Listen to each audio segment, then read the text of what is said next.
This is executive axiom number 8, and I call this one Focus on Leading, Not Lagging Measures. So I'm very much into what's happening with our economy right now because it affects so many former, present, future clients. And, you know, I've been prepping them for over a year. You can go back and look at some of my warnings about the economy and when people weren't quite on board with it. But um, the economy has leading and lagging measures.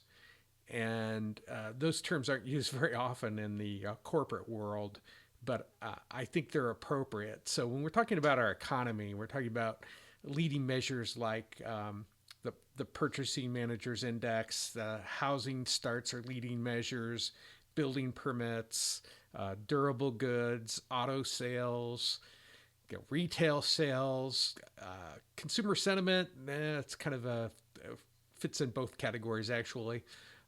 Initial unemployment claims and measures like those, and they're to tell you what is going to happen as opposed to lagging measures, which the Federal Reserve uses, and I have a few videos on that also. But they are lagging measures are non-farm payroll or the basically the employment index and the CPI and the PCE, and these lag, and so this is the epitome of Dr. Deming's trying to drive your car out of the rearview mirror because they're all backward looking, they're lagging, they're behind all the time. And it's mystifying to me that the Fed uses these measures in order to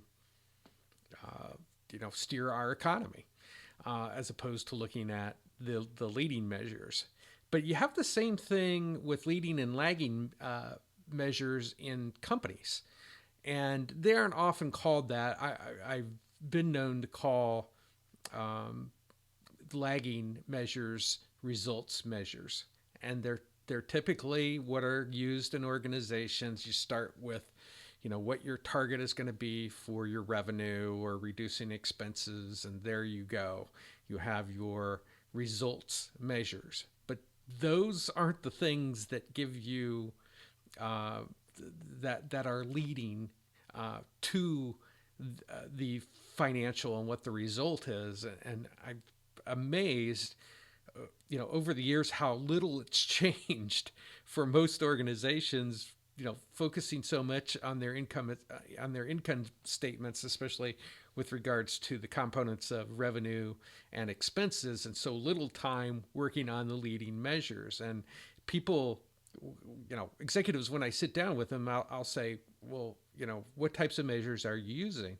And okay, they go through, there's productivity measures typically in there too, financial measures, but rarely do I find, and when I say rarely, maybe 10% of the time, do I have customers or executives that are focusing in on the leading measures. So what are these things?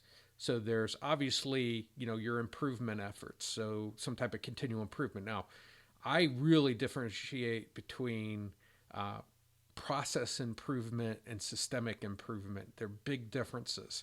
You could have an awful system, and it's the proverbial rearranging the chairs on the Titanic with process improvement. Oh, look, I saved so much money over here doing this thing, the thing that you didn't have to do in the first place.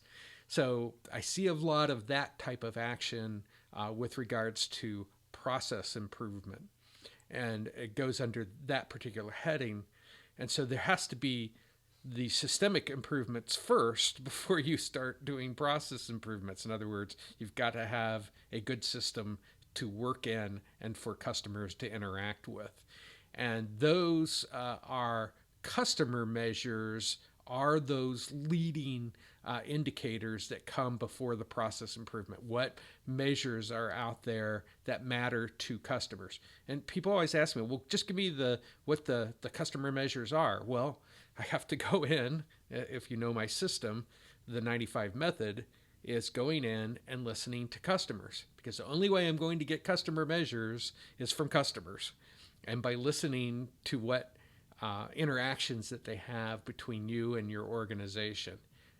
Very much important, and that executives don't spend time there, but the executives that I work with, that's what they do. They sit in with the work that's being done, the interactions, listening in on the phone, interactions. If you have like a desk where people come into between workers and customers out in the field, between salespeople. I mean, there's a multitude of different interactions that are happening with customers where you can start to get a good grip on what your customer measures are.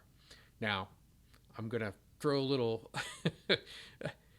wrench in this too, which is service has greater difficulty. And here's one of the reasons why I don't like technology, too much technology in service industry, is because each customer has its own measure, its own thing that's out there. And a lot of these overlap, and those become what I call a customer creed that I develop over time, because they're the same for every customer. You start hearing themes of things when you're listening to these interactions, and these themes then become things that you need to be able to do. Some of them, just to give you an example, customers don't like having to call you multiple times to get something fixed or information from you. So these are the actual measures that really matter, and the only types of people on the front line that can deal with these are your frontline people, and not your technology. Technology, very rigid. People, not so rigid. They can, if you allow them and give them what the customer creed is when they're in their training, and be able to know, what's important to each customer as they come in. So a little longer explanation there around customer measures. Now that you understand what the customer measures are, now we can start to talk about process improvement. And then the other thing is innovation. And service industry, I saw the statistic, somewhere between 5 and 10% of service organizations are intentional about their innovation, and your company needs to have a pipeline. That is a leading measure. That is something that you are planning on for the future, so that your company can survive. And rarely do I find, I've worked in the telecommunications industry, and I have seen companies that went under just because a better mousetrap was built. Steve Jobs, look at Nokia. Nokia dominated the market. Then Steve Jobs comes along, invents the iPhone. Well, guess what? They were intentional. Nokia was very intentional about being innovative. You can get beat anyway. But if you're not looking at a pipeline in your organization of new services, new products, at new ways of doing things, then you're going to be left behind ultimately, because those things are constantly changing. And you don't need to, as you discover new ideas that you want to try, you don't need to blow up the whole system, right? You can go through and find out, okay, we got this idea for this particular product, we got this idea for this new service. Let's see how people react to it, and you don't have to blow it out to everybody. Now, one other thing that I want to say is surveys are lagging measures, and people are constantly, and again, a lot of my videos in the past, go through this, but they do the thing where hang on, after we do horrible service for you, stay on and you do a survey. Well, I don't. Not many people do that unless they're really angry or they're really happy. And usually, even the angry people don't hang on to give you a survey because they just want to get off with you. They've had it.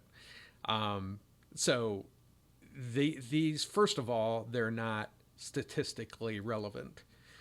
In other words, just people who answer a survey using that to to give you information. One, it's too late, but two is if you're not getting the whole population, you're not getting a view of how your company's performing just through surveys. So leaning on that does not replace sitting down and listening to interactions between your customer and your organization. So do not use surveys for that particular purpose. It's lazy, number one. It's lagging, number two, and it doesn't give you good enough information unless you're actually doing statistical sampling of your customers, which involves a whole other slew of things that just, well, stay on. We'd like you to stay on and no, don't waste their time. Don't waste your time. It doesn't give you any relevant information. And I see organizations, very large organizations, managed by that. You're lazy. I'm just going to say that. You're lazy if you're just waiting for surveys to come back in. You need to be able to listen to the interactions that are going on between your frontline people and your organization. And that is what I wanted to cover this week. So remember, focus on leading, not lagging measures. And remember, there is always a better way.